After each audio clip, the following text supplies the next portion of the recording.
What's up, guys? This is ISIWL. I'm sorry I wasn't listening. I have possibly the best panel that we've had thus far. Shout out to Chris Gordard. Shout out to, we've had a couple people on now as some cool guests. So Malcolm was a fun one. That was a good one. This might end up being one of our best ones. We have a female perspective we've been looking for. Everyone say hello to Alejandra. Hello. Alejandra is here with us. Of course, we always have Andrew. Big Mike is now back, so he'll be joining us for most of our pods as well. This has been, I got to tell you, one of the best journeys. In one simple regard, Alejandra, we have thoroughly dived into our minds and in understanding exactly what it is and how we feel about things. And what we wanted to know from you today is a little bit more of a female perspective on some of the topics that Andrew and I covered in some of the earlier podcasts. So like one of the things that we talked about, and I'll kind of introduce you to this narrative, is men and being able to express our emotions, especially in regards to being around women. So like when we're around our guys, I can't tell if we're more open or more closed off sometimes. Like to some degree, we might talk about more, but a lot of times we're a little bit more closed off in how we share emotionally.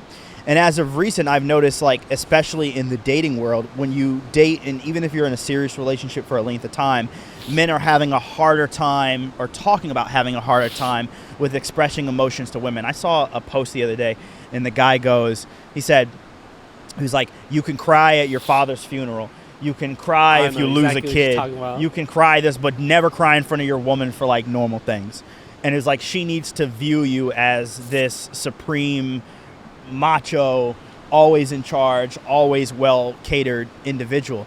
I really hope that that's wrong, because that's not how I plan to live my life. But we wanted to know what you think. From your relationships that you've had, have men been able to express emotion with you, and how do you receive it as a woman? Well, first of all, let's start off that I was raised in a very traditional Mexican household where machismo and gender roles are huge. So growing up, I never saw my dad cry or express much emotion. Like there was no articulation of, I'm feeling frustrated because of this, or I'm stressed out because of this. It was, there really was no, my dad is all about putting up a strong front and not crying. And growing up, many of my friends were Hispanic also, very similar backgrounds.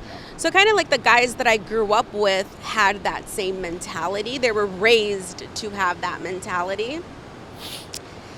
And my first long-term relationship was with a man who also was raised to not show their emotions and not communicate.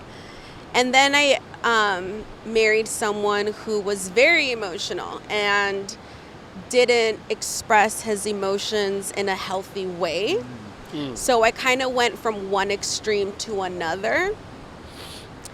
And I'll be honest, when I was younger, I didn't know how to react to a man crying, because it made me feel uncomfortable, because I also grew up thinking like men are the strong ones. Like if you guys are crying, then what are we gonna do? So the first time I saw my dad cry, it was like so heartbreaking, but it was so uncomfortable. Like, do I hug him? Like the most awkward things that you wouldn't think of, but just simple things. It's like, what do I do? Like, what can I don't know how to properly react to that, because I was never exposed to it. I would say when I was younger, I did view an emotional man a little bit softer, I would say. However, as an adult, that has totally changed. I no longer view emotion from a man as a form of weakness. Did that just come with age, or was it just how did you shift your narrative? Life experiences with relationships, learning about human development, mental health, how the brain works, how we store childhood traumas and they come out as an adult, and that programming of the mind, I should say, for lack of better words, happens whether you're male or female, you know? So like you and I could have been raised be brothers and sisters and raised in the exact same environment, and we have the same traumas, but you're expected to handle it differently than I am. But our brains are still going through the same things and processing these same emotions. Wow, that's an amazing way to put it. That's an amazing way to put it. Did you see much in your? I know that. So like, she's coming from a Hispanic household. You came from a Hispanic household. Was it the same? Yeah. How do I put it?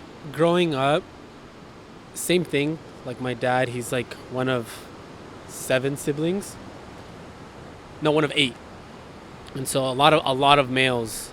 And I think the first time I saw my dad cry, like genuinely cry, was last year for the first time.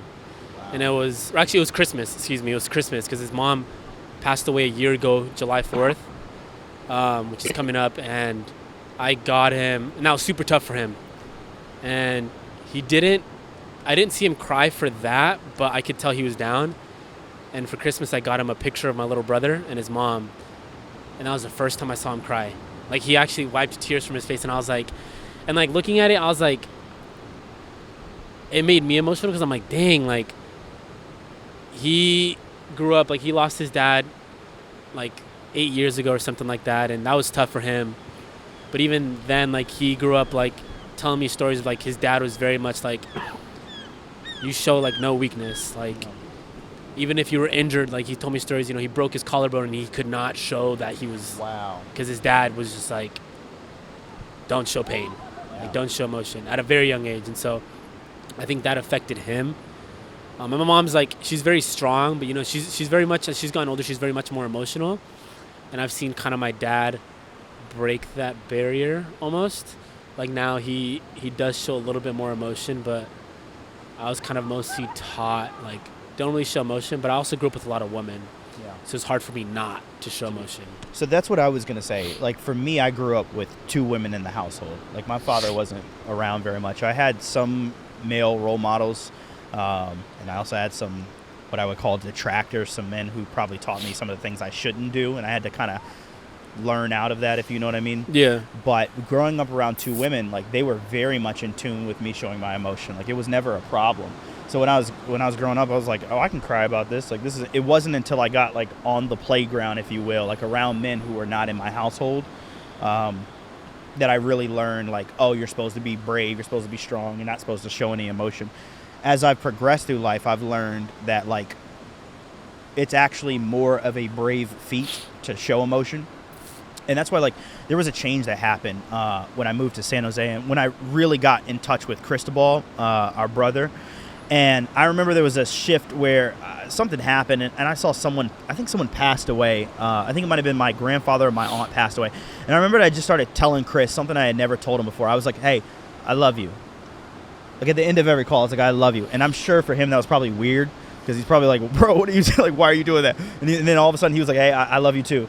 And like now we don't say it every single call, but it like once or twice a month, I'm like, hey, I love you. You know what I mean? And I know I say that to you sometimes, and you're like, I love you too, bro. You know. But even Mike has opened up. Like, were you when you were younger, was expressing emotion, even not if in like a negative, like you were crying, but was expressing emotion to men or to women? Was that harder for you, especially being like such a strong, big guy? I'd imagine that people would at the very least not think it regular. So most of my younger years, I actually grew up in a family of many women. I think I had 4 or 5 women in my household, and then my grandfather, zero emotion at all, whatever. But then when I got mid-teenage years, that's when I lived with my father, right? And there was negative amount of emotion that I could ever show. It was pretty bad. Like, I don't want to say like specific details, but it was just a bad time if I showed any emotion whatsoever. So I got really good at hiding, and it turned out later in life that was actually a negative thing. But then I go back to live with a female household again a couple of years later, and it was actually almost a negative thing because I got used to showing my emotion, but I was almost like new to it again. and it became kind of a negative. A question I have for you though.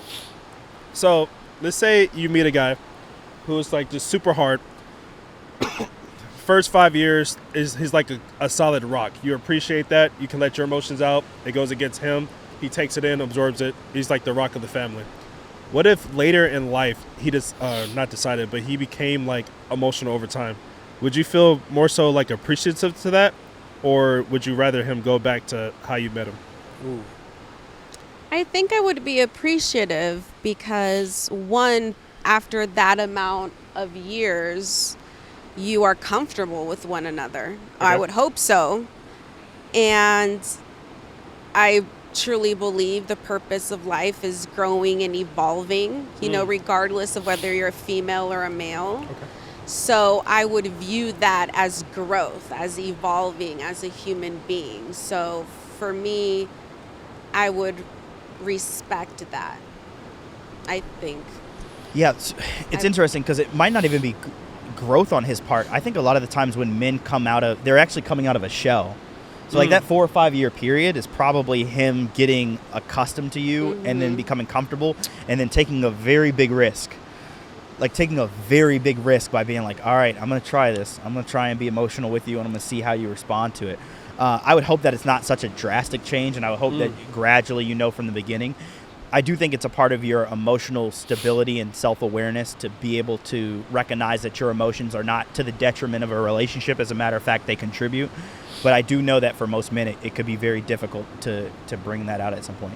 I feel like, unfortunately, media right now is portraying a real wall in between men and women.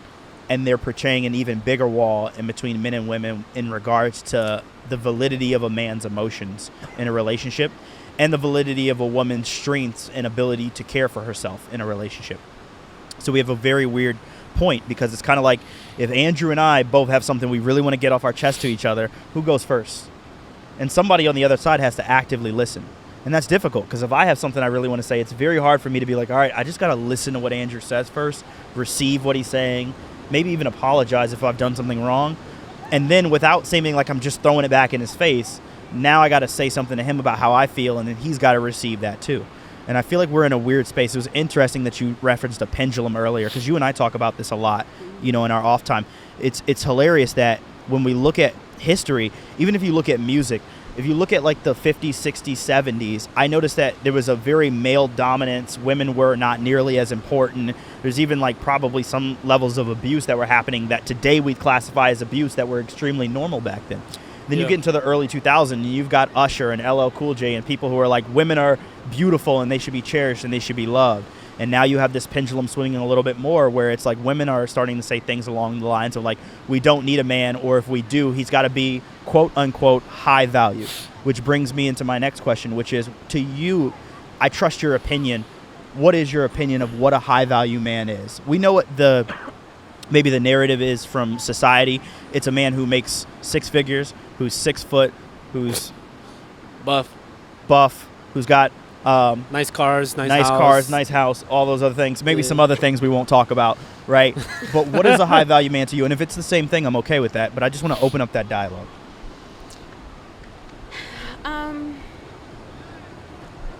Well, for me now, where I am in my life, a high value man is someone who knows who he is secure with himself. Someone who is a good person, like just a genuinely good person, and doesn't feel the need to bring anyone down in order to make themselves feel better, whether that's with other men or by mistreating a woman. Being honest and just being able to communicate well is true value. Like if something's bothering you, being able to communicate that, I think that would solve so many relationship problems just simply by communicating and not being passive aggressive or bottling up inside or exploding on them, But I will say though, like, it is natural, like from a human evolutionary point of view, for a woman to be naturally more attractive to a taller, bigger man. Like, our brains are still very primitive, you know, they don't realize we're in society, you know, so it's natural for a woman to go towards that because that's what's going to better protect your offspring. I agree. Just like men who are more attracted to curvier women have higher chances of giving birth with wide hips and not dying during childbirth, as opposed to women with narrow hips. And that's why women have wider hips, so that we can give birth. So you guys are more attracted to that because we are going to give you offspring and not die in the process of that, you know? Big boobs, it refers to you being able to feed your child, you know? Like, in some countries to this day, women breastfeed until their child is like 3, you know? Like, we used to breastfeed a really long period of time. He'll come back.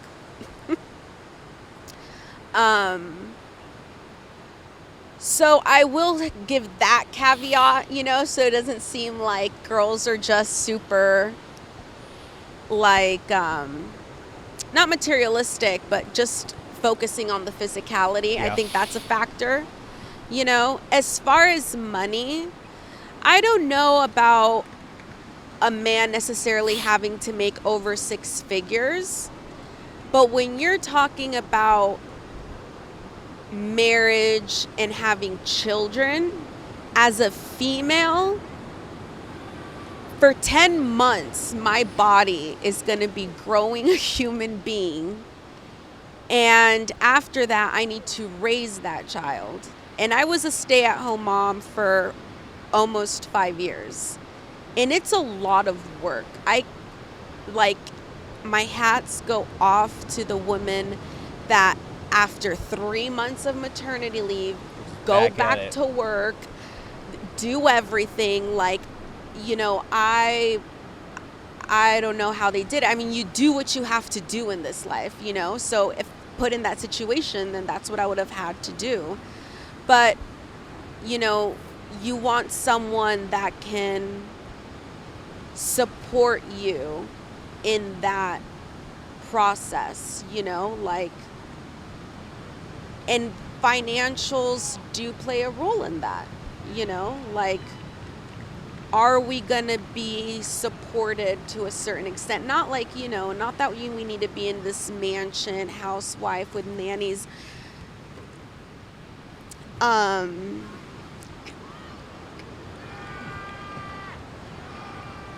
That's my child in the background. My one lovely child.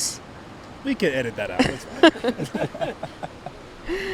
Yeah, I 100% agree with you. I was actually really hoping that you were going to touch on the income. The income listen, at one time, a long time ago, I always joke about that TK Kirkland I talked to you about a long time ago. He's like, a long time ago. He's one of my favorite comedians. A long time ago, the man that a woman would want as a suitor was the man who could go out, kill the animal, bring it back, cook it, protect the entrance of the cave or the entrance of the camp. So that was the bigger, stronger man. And he also provided what today we consider to be income, right? The income was incoming food to my mouth so that I can eat while I raise this child that you just made me have out in the middle of the wilderness somewhere with scary and protection.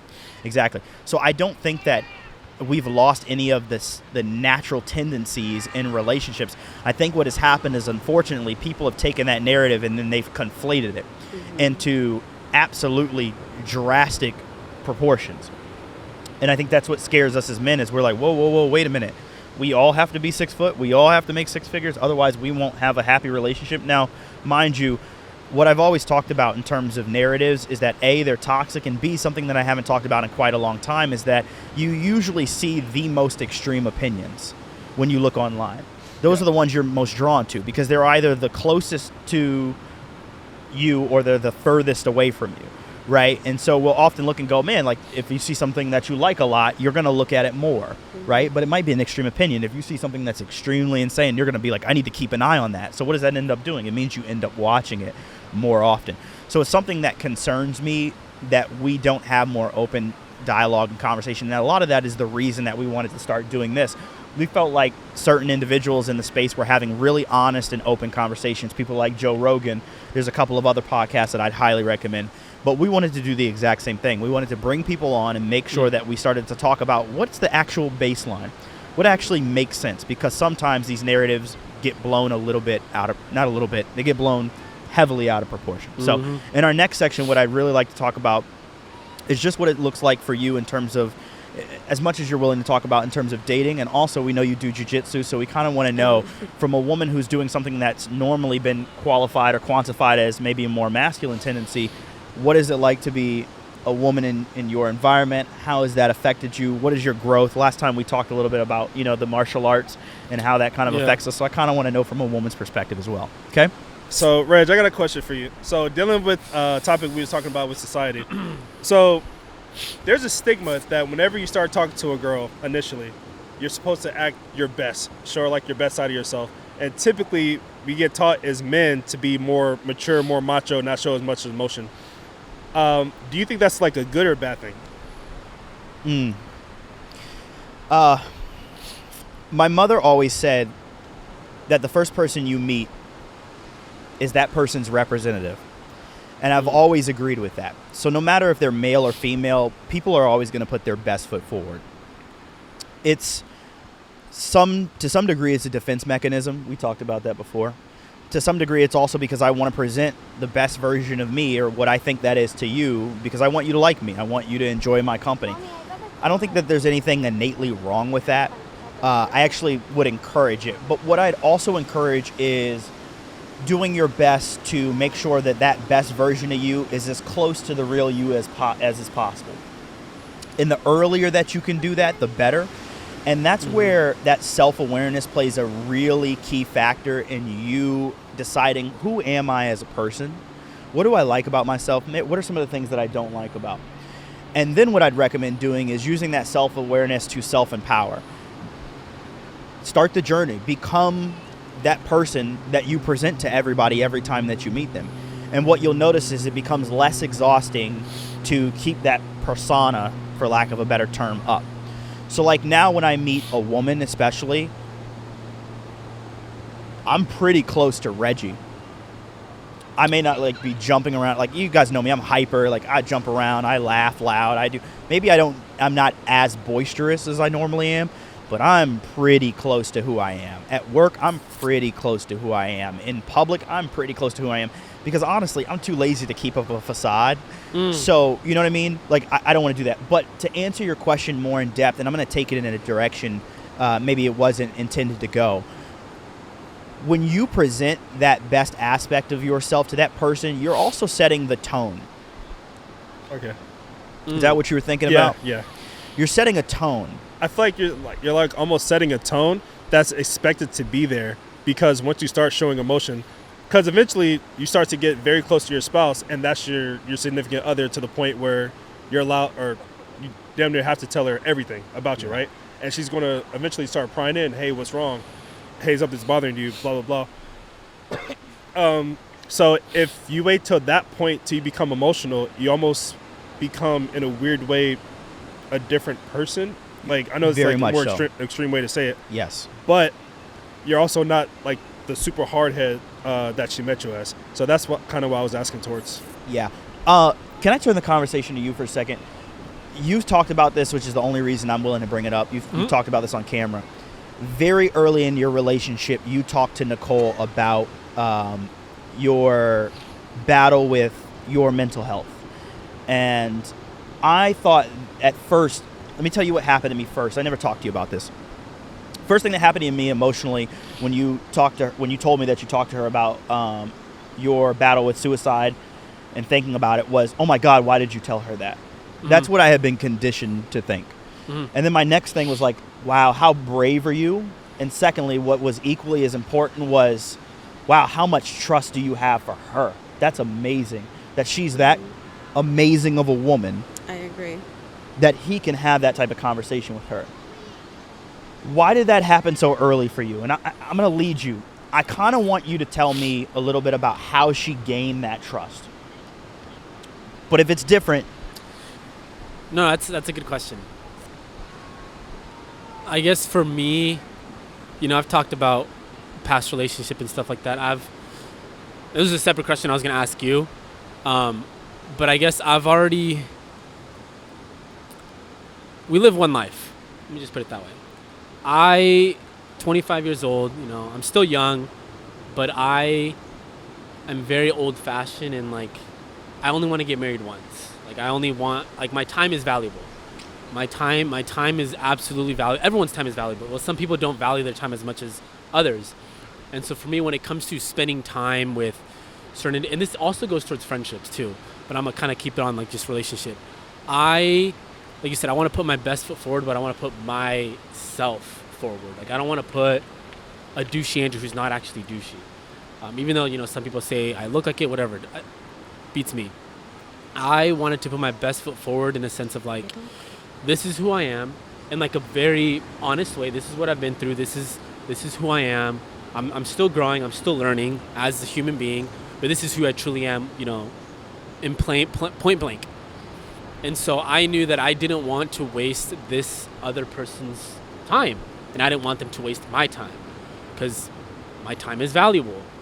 And so with that, like I struggled with it for the longest time after the previous relationship, because obviously, we've talked about what happened and stuff. And so for me, I was like, the next person that, I end up getting involved with, whatever, like, I'm just going to be honest with them. Like, I'm not going to try and put up this facade because it's like, it's just a waste of time.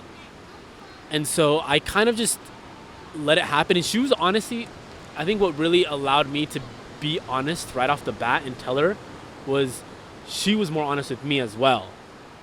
It just kind of randomly happened. Like, she's just like, we were talking about it and she told me about her past relationship, her struggles. And I was like, oh, dang.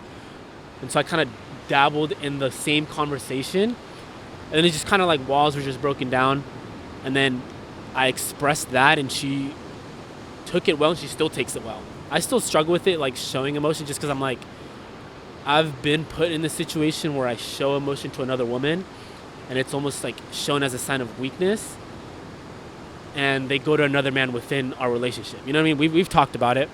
And it's still a fear, like even with my current relationship, but she's definitely shown me a lot more trust in that. And so I think for me, it's just like, just being honest, because I'm like, let's be honest, divorce is like a big thing. If you get divorced once, you're 33% more chance you're going to get divorced a second time. And then it jumps up to 66% for a third time. And it's like, that's a lot of money. That's a lot of time wasted. That's a lot of broken families, not just your immediate family, but even like, outside of your family. It's like, I don't want to do all that. You know what I mean? So it's like, I just want to be honest right off the bat. And so that was kind of like my mentality for the next individual. And it's been going great. Yeah. I think you touched on something so key, and I think about this for Alejandra as well. No matter what stage of your relationship, when it goes wrong, one of the best perspectives you can have is when you look back and you go, wow, I needed to learn that lesson so that I could truly value what a healthy relationship and what a healthy dynamic is. What was the question? I'm kind of curious. What was the question that you wanted to ask, Alejandra? I guess it was not mostly like a question, but what's like, obviously as a woman who, has been in relationships, you're older, you have a child, like what's your, I guess, tip on like, I guess for younger women when it comes to like, how do I put it? And what to look for in a man and their self-respect. And let me kind of dive a little bit deeper in a sense of like, I feel like kind of what Reggie, you touched on, like this societal norm of like, go for the douchier guy because that's going to make you feel of a sense of protection. Don't go for the emotional guy because that's going to make you feel like you're not protected. And as a woman you said, you kind of touched on like, you've dealt with a man that's shown no emotion whatsoever, but then you've also dealt with a man who's shown a lot of emotion. And so it's like, what is your, I guess, advice for other women to look for in like a significant other when it comes to a man, and what's like the middle ground for that? I definitely think it's important to see what a man's relationship is with their mother. If they were raised by their mother, obviously there's situations where that's not the case, or how their relationship is with their sister. Because that's very important. Like I think when it comes down to upbringings, just like a father's relationship is extremely important to have with their daughter, a mother's relationship is very important to have for their son also. Like, I'm very close to my dad, like very close to my dad. And even though we're very close, we still aren't very emotional towards each other. So I would say, one, see how he is with his mother or sister. Two, how does he treat other people, like a waiter, a valet person? How does he treat just everyday customer service situations? That's definitely important. I know this sounds... I actually see how much a guy tips. I know that's so crazy. But I hate a guy that doesn't tip a waitress well. Like, especially if she was good service, you know? Yeah. I think that's a really great point. Like, what you're looking for are the morals that man possesses. And number one, I'm just going to recap, how he treats women that are in his life is huge. I think that's a huge thing, right? Mother, sister, friends, doesn't matter. Like, whoever they are, how he treats the women in his life really do matter. And I like that last one too. How he tips. Like, how does he value people? Yeah, it's how do you view people that are servicing you? Yeah. You know, like, I hope to raise my son to respect a janitor the same way he would respect a millionaire. Yeah, the CEO. Yeah, you know, with the same level of respect. Greet him the same way you would greet a millionaire. You know, having that humility is very important to me. Also, how he handles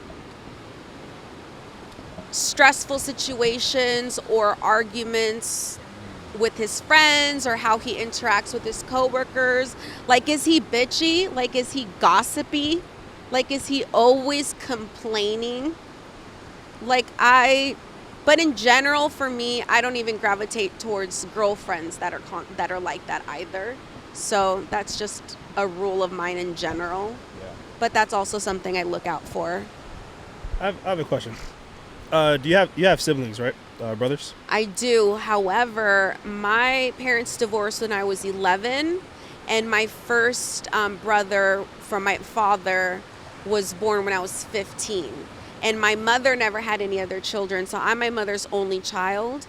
So currently I have a 19-year-old brother and a 15-year-old brother. And I never lived with them. So I basically grew up as an only child, and on the weekends, basically as an adult, I had my brothers. My question was going to be, it can't touch you personally, but do you feel that there's a difference in the way when kids are raised? Do you feel there's a difference in how they're supposed to treat their significant other when they grow up? I don't know a better way to ask. Do you think parents teach their kids, guys versus girls, differently, how they should treat their wife or husband whenever they grow up? Oh, I understand your perspective. So, like, raising a man as opposed to raising a daughter, and like how they're supposed to respond to their spouse? Yeah. Okay. Well, I was definitely taught how a woman should be, like, especially growing up in my household. My dad comes from a family where women are housewives and they're mothers, and they take care of their husbands. They make sure that, literally, my dad is one of 14, 7 brothers, 7 sisters. All my aunts are stay-at-home moms. They make everything from scratch. The house is perfectly clean. the husband gets served first. Like gender roles are big in my family. That's Splinter? So growing up, I was shown and taught this is what women are supposed to do. And a man provides, a man takes care of you, but because I was also taught to be somewhat submissive to your husband. You know, like, not in a sense of, you know, you're going to take abuse, but like, I would never say to my husband, oh, shut up, in front of my dad. My dad would have like a little heart attack. He would be like, don't you ever disrespect your husband like that in front of people, and especially in front of me. He goes, that's disrespectful, you know? So, or like if I'm eating and my husband isn't, it's like, why isn't your husband eating? Like, my dad will call me out. Like, my dad will legit be like, Alejandra, like, you need to, you know, or if I have guests in my home, you know, like how to attend to them, you know. I definitely was raised to be like a home taker. And I am to a certain extent. And I definitely was that in my marriage. And yeah, but I was taught that. And the men, like my cousins, for example, my guy cousins could go out and come home at 1 o'clock in the morning since they were like 18. My curfew was midnight until I was 21. And God forbid I did not come home at midnight. Like, my mom would have been in the driveway at 12:10 yelling and causing a scene, embarrassing me in front of my friends, you know, like, whereas the boys could, it's like, you know, she's fine. Or like they could date in high school, but we couldn't date, you know, like they definitely were treated differently than me and my girl cousins, for sure. Did you feel that that they were taught how to be the, I guess, in a sense, I guess Western society labels it as traditional, but do you feel like that they were taught how to be traditional men? Oh yeah. Okay. Like suck it up. Like it sounds so bad, but my dad would be like suck it up. Like if even with Santiago, sometimes if he falls, you know, and it's just like a little thing, you know, like that little scratch that he just had on his finger, my dad would have been like, calm down, you have nothing, there's nothing wrong with you, stop. Yeah. What's your, I know parenting is a touchy subject, but what's your parenting style? Is it the same or is it different? Would you want to talk to him about how he feels about it, or would you want to be like, hey, that's something you need to just suck it up, that's small enough? What do you think? I think for that little paper cut that he had, I'm going to tell his ass to suck it up. Yeah. To be real. Yeah. However, I do always try to help Santiago kind of think about his feelings. Like, so how do you think that made you feel? You know, I probably don't do it enough as I should, but I do try to talk to his feelings. But at the same time, men are natural leaders. And I want him to be strong enough to be a leader. You know, like I do agree with gender roles to a certain extent. Like I do. Like I don't think there's anything wrong with me allowing my husband to lead if he is honorable, respectful, a good man, you know? But I'm not going to lead. I'm not going to be submissive or be the co-chair to a leader that's not a good person, that doesn't have self-respect, that doesn't treat people well, you know, that's all about the money, you know, because money's fun at first, but eventually, for me at least, it's like no. I have a question. Well, you got a question? Do you feel like you can naturally be submissive to an emotional man, or do you feel like you can be submissive to emotional men? Yes. I think though, I don't know how I would feel if he was like very emotional all in the beginning. You know, like Just cried immediately. like just start like on date 2, you know, I don't know how it would feel if you're like you know, Find out you're a therapist. You're not even dating them. that You are well, becoming a life coach. So. yeah, I know, right? It's like I should get used to that. Yeah. But I don't know, maybe it's like that societal thing that's still ingrained in me because we are conditioned to think a certain way, and deconditioning ourselves is not easy. I totally agree. What was your question? I want to end on what your My thought was. question, because you talked about leadership. As men, I feel like the three of us agree that as a man, we should lead. We're born leaders. That's what we're doing this all for, is to lead. Is it appropriate, or at a certain time, would you be comfortable as a woman to take that leadership role for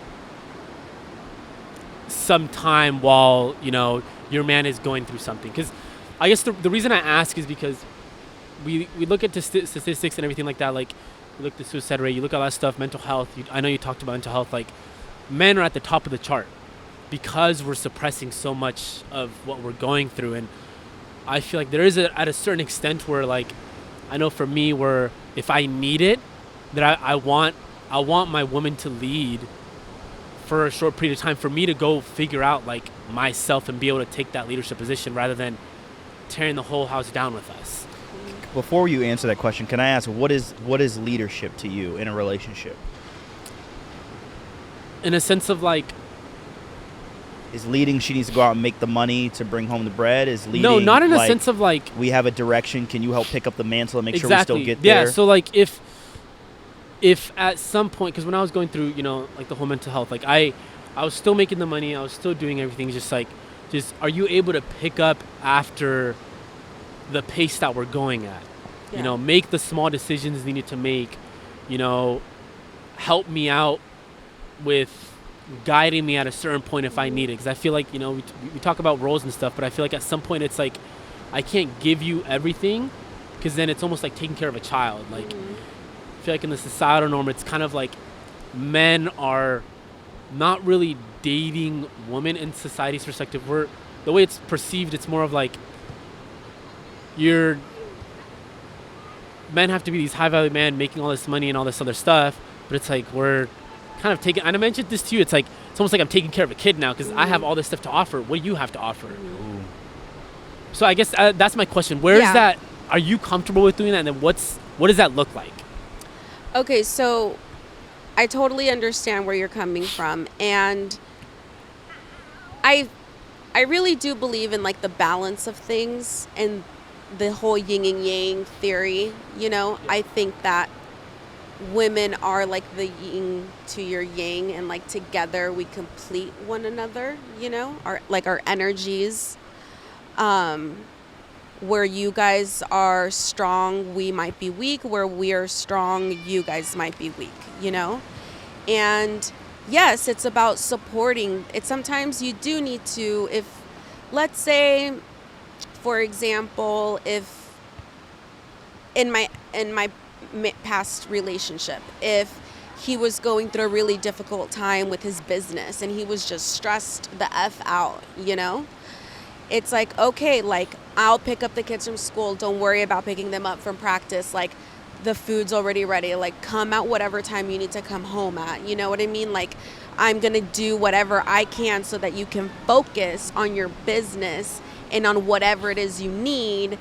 Let me know what else needs to get done. Like, what can I do today to make your plate lighter? Because I already know you're going through a lot.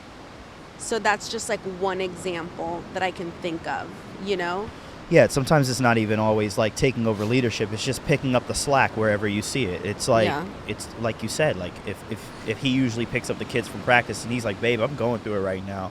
I need to go home and sit down. Like, I got you. The food's already made. Go in there, grab the chicken out of the fridge, put it in there. You're gonna be all right. Plate's ready for you. I'm going to go pick the kids up. I'm going to take them to go get some ice cream. You hang out the house. You're going to have a few hours to yourself. When I get home, I'm going to take care of you. Whether that's a massage, whether that's listening to you, whether that's a glass of wine and we just sit down and watch a movie, whatever that may be. And I think that that's really it's really indicative of somebody who's emotionally available and emotionally aware, not only of themselves but also of their partner. You know, if you know your person, sometimes they don't even got to say that. I was listening to oh my gosh, I'm gonna forget her name, but beautiful judge, African American woman who's a judge, and she said, I called my husband one time and he was at work and he's a big strong man, and she said, baby, something ain't right, and he left work and he just came home and he just sat with her, and he knew what to do. He just came, sat with her, and was just quiet, and she just talked and talked and talked, and she said, okay, I'm all right, and he said, good, you all right? She said, I'm good. And he said, okay, if you need me, I'll be back. And it's like you learn about your significant other through this journey, and then you adapt to being the best partner that you can be. A partner is somebody who does things with you. I don't like this idea of one person leads and one person doesn't. I like the idea of co-leadership, where we lead together. We're leading this family somewhere. We're trying to move generations. I'm not leading this team that we have by myself. We all lead. You may see me push the direction. You may see me push the envelope more, but you can rest assured that Mike is showing up, that you're showing up, that Chris G is showing up, that Krista Ball is showing up, even that Sav and Nicole are showing up. Like we all show up to help facilitate the best growth possible.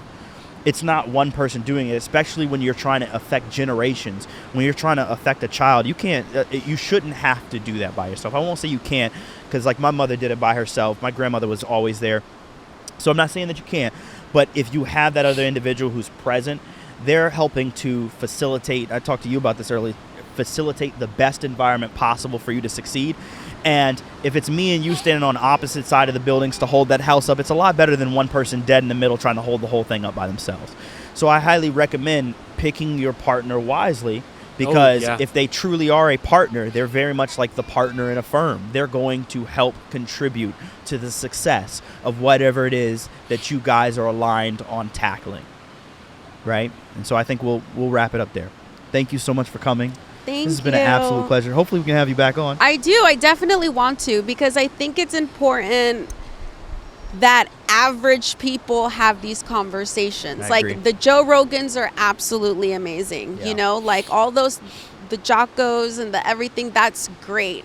But we also need to hear the perspective of average people. Yeah. Not just millionaires, not just celebrities. It's good to have these conversations. Yeah. And like I've told Reggie before, I'm like, for being so, I'm 35, I'm probably the oldest one here, but like I'm so amazed and like proud that at such a young age you guys are having these conversations.